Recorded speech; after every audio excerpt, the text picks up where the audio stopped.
Welcome to QTV News. We take a look at stories making headlines. Chinese Ambassador Li Jing says that China respects Zambia's sovereign tradition system. Veteran politician Vernon Mwanga says the delay by President Edgar Lungu and UPND President Hakainde Hichilema to engage in a dialogue shows immaturity. And now the news in detail. Chinese Ambassador Li Jing says that China respects Zambia's sovereign tradition system. And Mr. Li says his country also hopes that Zambia's judiciary system will deal with the alleged murder of a Zambian citizen by two Chinese nationals fairly and objectively. He states that the Chinese embassy believes that the Zambian judiciary is capable of handling this matter based on facts and due process of the law. Mr. Li states that China, however, regrets the loss of a Zambian life in the incident in which two Chinese nationals have been implicated. He has emphasized that a vast majority of Chinese people and enterprises in Zambia do, on the other hand, have established a good working relations with the local people. Mr. Li believes that the China-Zambia relationship would not be influenced by an isolated incident in which the behavior of some Chinese nationals aroused the attention of some communities in Zambia. He says his country's government always asks its enterprises and people living in Zambia to strictly abide by the laws and customs while actively integrating in the local society. We respect Zambia's sovereign judicial system. We hope and we believe that the Zambia judiciary will handle the incident objectively and fairly, based on facts and due process of law. I would like to emphasize that the vast majority of Chinese nationals and enterprises keep working hard here and have established deep friendship with Zambians. I believe that the overall situation of China-Zambia friendship will not be influenced by an isolated individual incident. Veteran politician Vernon Mwanga says that the delay by President Edgar Lungu and opposition UPND leader Hakainde Hichilema to engage in a dialogue process shows levels of immaturity. Dr. Mwanga finds it unfortunate that President Edgar Lungu and Mr. Hichilema have never met in person to talk about anything since the Commonwealth initiated the dialogue process between them. In an interview by telephone with QTV News, Dr. Mwanga states that it is important that as Zambians, the two leaders are seen to be talking to each other. Dr. Mwanga thinks that having earlier agreed that church mother bodies lead the dialogue process, after the groundwork laid down by the Commonwealth, the dialogue process should have started by now.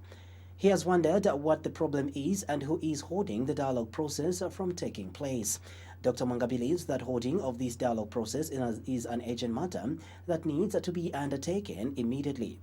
He says that this is in order that groundwork is prepared for 2021 by ensuring that outstanding issues such as constitutional reforms are ironed out ahead of this year.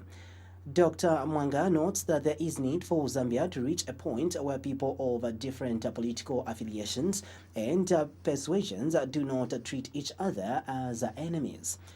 He does not think that people in the country should treat each other as enemies because in his view, politics is not a war. For me, it is an urgent matter that needs to be undertaken immediately so that groundwork is prepared for 2021 so that the issues which are outstanding, such as the remaining aspects of the Constitution and the Electoral Act, the Public Order Act, the independence of the judiciary, the rule of law, the Constitutional Court, and other remaining remaining issues can be ironed out so that we get to a point where, as Zambians, they don't treat each other as enemies. They need to treat each other merely as opponents, because politics is not war. It's a contest of ideas. For me, Ministry of Agriculture Minister Michael Katambo has urged farmers under the Farmers Input Support Program (FISEP) to be patient as the program will start soon. Mr. Katambo says the government is still determined to ensure that all the farmers' inputs reach the farmers on time this year. He says there is, however, a slight delay as his ministry is still waiting for the Ministry of Finance to make funds available in the accounts of various financial institutions government has engaged under FISP. Mr. Katambo says the rolling out of FISP will therefore commence as soon as funds are made available. He notes that suppliers have, however, already placed inputs in designated sites around the country. So agriculture is the way to go, and agriculture is on track, and now we're just trying to prepare for the implementation of the FISP voucher, where we just were waiting for funding from Ministry of Finance. As soon as they activate funds in the financial institutions and our agro dealers, then farmers will be able to receive their inputs on time. Of course, various suppliers have placed their inputs in all their designated sites in the country where they are located. So once funds are made available, farmers will start to get their inputs. So what can be your direct message to farmers? Because they said you were They going have to be start patient. Farmers have to be patient. Farmers have to prepare their fields now. Farmers have to be activating their 400 kwacha contribution fee, so that immediately Ministry of Finance puts the money in the financial institutions' accounts, then farmers will be able to get their inputs. So we get to Monze, where Monze's Central Member of Parliament, Jack Mwembu, has accused the government of defying the Constitution when contracting external debt. Mr. Mwembu suspects that government is accruing external debt without the approval of Parliament, contrary to the 2016 Constitutional Amendment requirements. He has alleged that government is defying the Republican constitutional provision in this manner because it does not want Parliament to offer checks and balances. Mr. Mwembu has wondered how Parliament can offer the checks and balances when it is ignorant about how much has been borrowed so far by the executive and government. He states that government needs to be transparent about the debt it is contracting on behalf of the Zambian people. If you are a leader and you are doing all these things on behalf of the people of Zambia, why not being transparent? Why should you be hiding? Because if you are contracting a debt, you are contracting the debt on behalf of the Zambians. It's not a personal debt. It's a debt that is going to accrue to the current and future generations. But most of us, if you ask us how much money we have borrowed from China, we will not be able to tell you. We are parliamentarians. We are supposed to provide the checks and balances. We have no idea. We have no idea how much other monies they have borrowed from other countries. We are the leaders who are supposed to raise issues on behalf of the people of Zambia. Unfortunately, we have no idea.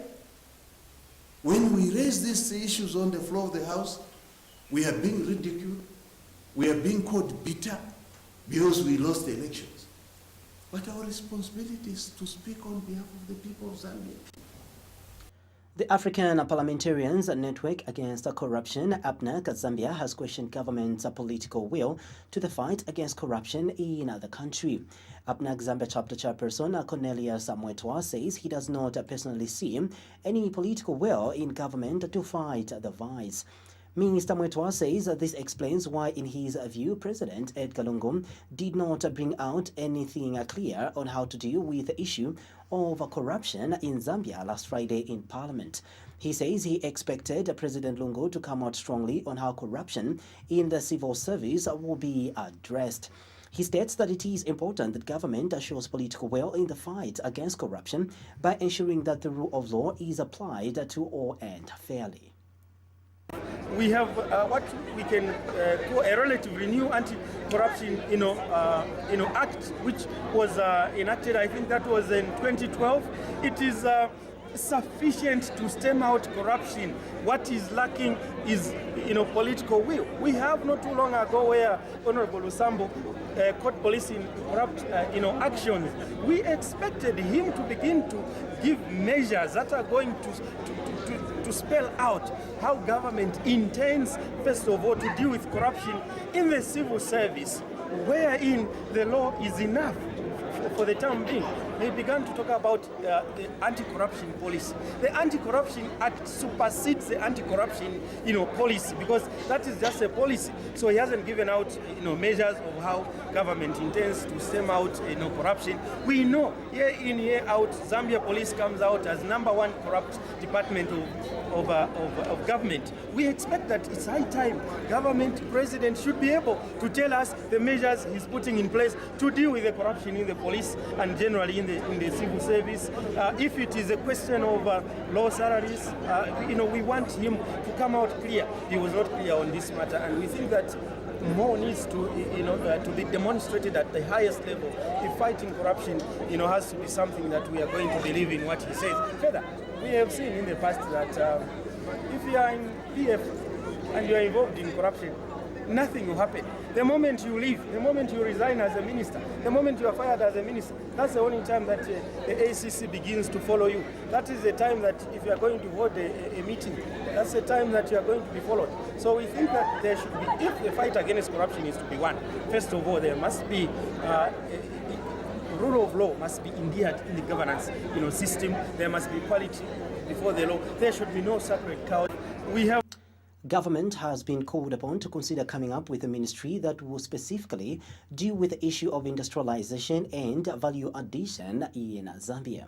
BIZ campaign founder Evans Ngoma says his organization thinks that if the Vision 2030 is going to be realized, there is need for such a ministry to be set up. Mr. Ngoma says that there is evidence already on how creation of similar ministries such as that of housing and infrastructure development have proved to be effective. In an interview with QTV News, Mr. Ngoma says BIZ is therefore calling upon government to formulate a policy that will facilitate industrialization in the country. Mr. Ngoma states that it is also important for government to come up with deliberate measures that will restrict the tons of raw copper that can be exported out of the country. He says his organization thinks that it is high time that the country began exporting other finished copper products other than electricity cables. Mr. Ngoma states that this is especially that there are many things that can be made from copper. He says it is, however, incumbent upon government to attract investors to invest in industries for value addition in copper. There must be a deliberate policy which will attract industrialization, the value addition on the many raw materials that are being sent out of the borders. Our take as BIZ, we would like to urge the implementing agencies, government in general, to put a deliberate policy, say on copper. We should not allow all of it to exit our borders. We should have some of it value added within Zambia and not only in cable. So far the cable industry is okay in Zambia. We should go further than an electric cable. There are many things that can be made from copper. So we should now try and bring in investors with machinery to come and set up factories in here. There must be a deliberate... Meanwhile, government has been urged to ensure that the 2019 national budget clearly spells out how the Youth Empowerment Fund will be implemented come next year. Center for Young Leaders in Africa Executive Director Jones Mulunga wants government to state exactly how it intends to track and evaluate the performance of the funds. Mr. Mulunga says he also expects the 2019 national budget to bring out statistics of the youths that have benefited from the fund as was provided for in the 2018 national budget. He says he is concerned that the implementation of the Youth Empowerment Fund and statistics therefore are never made available to the general public. In terms of the national budget for 2019, Of course, as the young people, because we believe we're the biggest stakeholder in national development to date, we are going to be making submissions, and our expectations, of course, are that come 2019, we want to see an improvement in the empowerment fund, the way the empowerment fund is funded and the way the programs are implemented. Because for a long time now, we keep talking about youth empowerment, and yet we don't even have the statistics to see exactly how many youths have been empowered. In the budget, there was a budget line to that effect for 2018, but then when things go to Parliament, we are not given a proper review. So as the Center for Young Leaders in Africa, we are going to come up with a serious pragmatic review and budget tracking of all the pronouncements that have been made, for example, in the 2018 budget.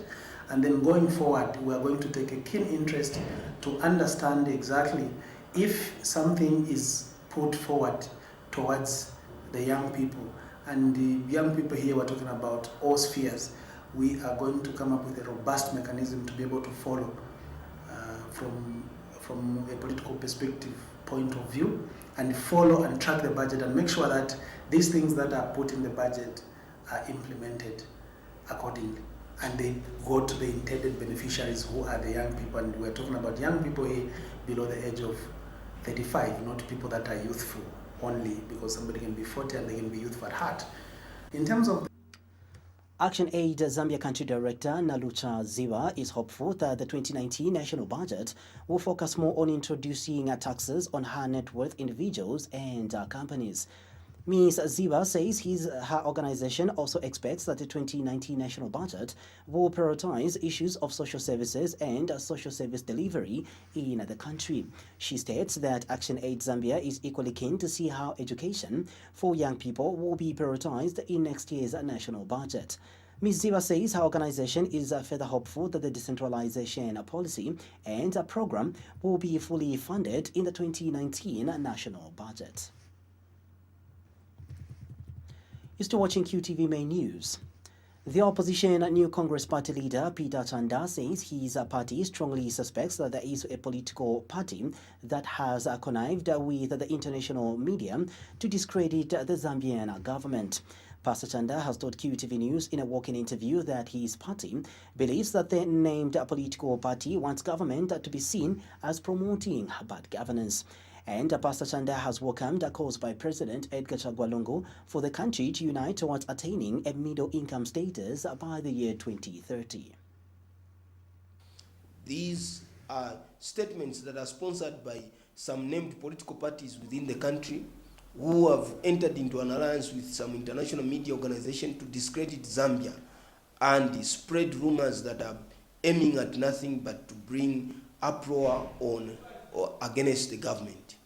We want to state that as New Congress Party will not sit back and watch, and we are trying to advise and we are warning the political leaders in the country to learn that making such false allegation can cause the country or can put the country on fire. Let's learn from what happened in Libya. Let's learn from what happened in Egypt. It was as a result of social media publications. And I want to state that the government of His Excellency President Mr. Edgar Chagwa Lungu, I speaking from a witness point of view, an opposition leader or a leader of a political party in the country. In traditional news, the government has encouraged the chiefdoms in the country to establish traditional museums in order to preserve local culture. Foreign Affairs Minister Joseph Malangi says preservation of traditional daily life is important to secure culture from the alarming rate of disappearance for the benefit of the generation. Mr. Malangi says with careful documentation and artifact presentation through traditional museums, Zambia's culture can be recorded and understood by those from different cultural backgrounds.